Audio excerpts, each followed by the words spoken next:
Pandemi COVID-19 masih melanda Bali. Meski kasus terkonfirmasi positif melandai, dampaknya masih dirasakan masyarakat.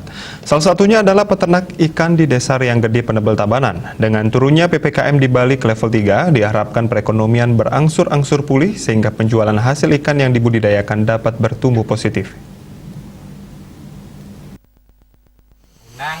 Ketua Pokdakan Mina Dharma Bakti Imade Saka Saputra mengatakan kelompok yang dibentuk sejak 2019 ini dengan jumlah anggota 13 orang itu telah membudidayakan ikan lele maupun ikan nila dan pendederan bibit karper. Sekarang pihaknya membudidayakan ikan lele dengan sistem bioflok. Di masa PPKM level 3 ini hasil panen maupun pemasarannya nantinya lebih optimal. Selama pandemi dampaknya sangat dirasakan pembudidaya ikan karena mengalami penurunan penjualan. PPKM level 3 di Bali ini harapan saya agar di pasar untuk nanti di penjualan bisa lebih optimal dan lagi sangat-sangat terdampak dari kelompok untuk menurunnya pemasaran dari hasil-hasil PPKM di level 3 ini cepat bisa turun dan berharap juga supaya di Bali kembali normal seperti dulu.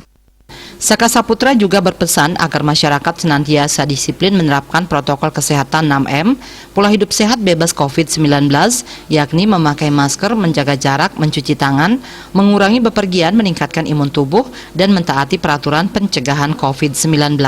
Indrawan, Bali TV.